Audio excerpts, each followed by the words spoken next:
मरचू जंगल से लकड़ियां काटकर बाजार में बेचने गया, लेकिन उसे लकड़ियों के अच्छे दाम नहीं मिले। इस पर मरचू ने कहा, अरे भैया, इतने कम पैसे? इन पैसों में तो 2 वक्त का खाना भी नहीं मिलेगा।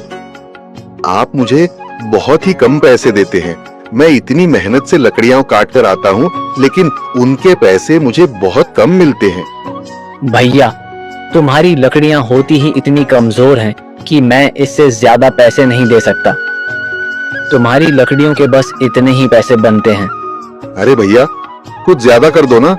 वो क्या है ना कि इन पैसों का तो कुछ भी नहीं आता। मैं अपनी जिंदगी कैसे गुजारूंगा?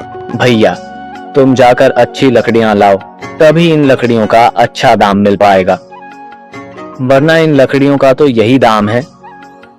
ये सुनकर मरचू बहुत ज्यादा परेशान हो गया और पैसे लेकर किराने की दुकान से सामान खरीदकर घर आ गया। घर पहुंचते ही मरचू की पत्नी सीता ने कहा, जी, सामान ले आए आप? हाँ जी, सामान ले आया हूँ।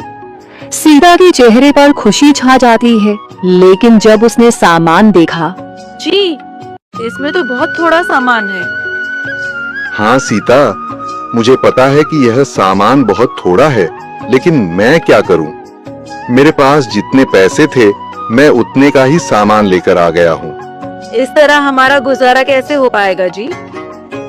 आपको तो पता ही है कि हम कितनी मुश्किलों से गुजारा करते हैं। हाँ हाँ, मुझे पता है, लेकिन मैं कर भी क्या सकता हूँ?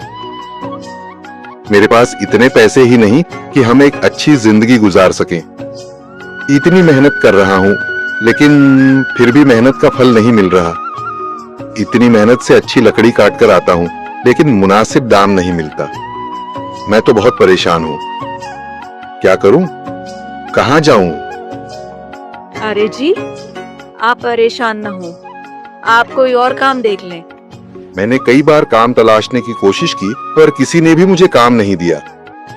ये सुनकर सीता भी काफी ज्यादा परेशान हो गई। मरचू से सीता की परेशानी नहीं देखी गई। उसने अपनी पत्नी सीता से कहा, मैं फिर से जंगल की ओर जा रहा हूँ। अरे जी, अभी मत जाइए ना, वैसे भी शाम हो रही है। आप कल चले जाइएगा, अभी मत जाइए। ठीक है, अगर तुम रोक रही हो तो मैं नहीं जाता। मैं कल चला जाऊंगा। इसके बाद मरचू गांव में घूमने के लिए चला गया। तभी उसे एक आदमी मिला और उसने कहा, कहाँ जा रहे हो भैया? और सुनाओ, क्या हाल चाल है? जिंदगी कैसे गुजर रही है? अरे भैया, तुम्हें तो पता है कि लकड़ियां काटकर कैसे गुजारा होता है। हाँ भैया, तुम सही कह रहे हो। और आसपास के जंगलों में अच्छी लकड़ियां भी नहीं है। इसके लिए तो जंगल के अंदर जाना पड़ेगा। पर जंगल के अंदर तो काफी सारे जंगली जानवर होंगे। मुझे बहुत डर लगता है भैया, मैं जंगल में कैसे जाऊंगा? हाँ भैया, जंगली जानवर तो होंगे, लेकिन अच्छी लकड़ियां तो वहीं से ही मिलेंगी। ये सुनकर मरचू बहुत ज्यादा परेशान हो गया, लेकिन वह आदमी बिल्कुल ठीक कह रहा था। जंगल के किनारे की सारी लकड़ियां कट चुकी थीं। अब सिर्फ जंगल के अंदर ही अच्छी लकड़ियां बची थीं। अगली सुबह मरचू लकड़ियां काटने जंगल की ओर चल पड़ा। जंगल में आने के बाद मरचू ने कहा, अरे, यहाँ पर तो लकड़ियां ही नहीं हैं। वो आदमी सही कह रहा था, लकड़ियों के लिए तो जंगल के अंदर ही जाना पड़ेगा। पर जंगल के अंदर जाना क्या सही रहेगा?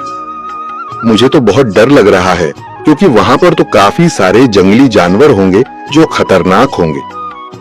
अगर आज मैं जंगल के अंदर नहीं गया तो मैं आज घर पैसे लेकर नहीं जा सकूंगा, और फिर जब पैसे नहीं होंगे तो गुजारा कैसे होगा? मरचू जंगल के बाहर खड़ा सोचता ही रहा और फिर उसने सोचा, अरे, यहाँ पर भी कोई मजबूत पेड़ दिखाई नहीं दे रहा जिससे मैं लकड़ियां काटकर घर ले जा सकूं। लगता है और अंदर जाना पड़ेगा। यही सोचकर मरचू जंगल के अंदर चला गया। अंदर जाने के बाद उसने इधर उधर पेड़ देखे, पर उसे कोई भी अच्छा पेड़ दिखाई नहीं दिया। यह सोचकर मरचू जंगल के और अंदर चला आया।